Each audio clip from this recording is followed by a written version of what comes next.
Ahoj priatelia, vítajte pri dnešnom novom videu. Dnes si povieme o výhodách a nejakých povinnostiach, pokiaľ prenajímate byt. Poďme najprv na tie výhody. Tak základnou najväčšou výhodou, pokiaľ prenajímate byt, je to, že máte pasívny príjem a to je super vec. Čiže vykrývate si, dajme tomu, svoju hypotéku, možno že celú, možno že iba čiastočne, vykrývate si náklady toho bytu. No v podstate je to také malé podnikanie, kde zarábate mimo svojho zamestnania.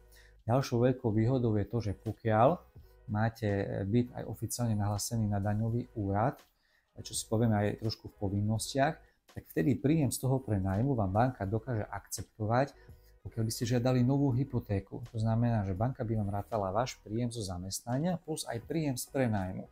Aj keď nie celý, možno len čiastočne, ale aj to vie pomôcť. A ďalšou veľkou výhodou pri prenajme je to, že vy vlastníte tú nehnuteľnosť, ktorej hodnota stále rastie a zároveň sa splácajú náklady niekým cudzím.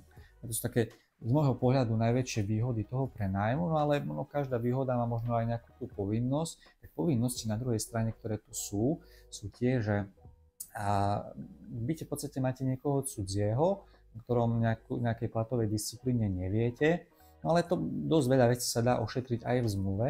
Zároveň takou častočnou nevýhodou je to, že pokiaľ sa v tom byte niečo pokazí alebo zničí, tak v podstate potrebujete kúpiť novú vec, možno chladničku, práčku, ale ono by sa to dialo asi keby ste tam bývali aj vy sami.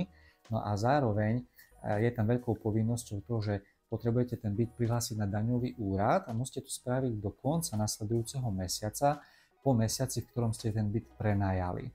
A o všetkých týchto detailoch si potom povieme v nasledujúcom videu, kde si detailne zhrnieme, ako celkovo začať daný byt prenajímať, na čo si dávať pozor, ako vyriešiť zmluvy, ako niekoho prípadne z toho bytu dostať von, čo zvykne byť niekedy problém. Takže na dnes to bolo všetko a prajem vám pekný deň. Ahoj.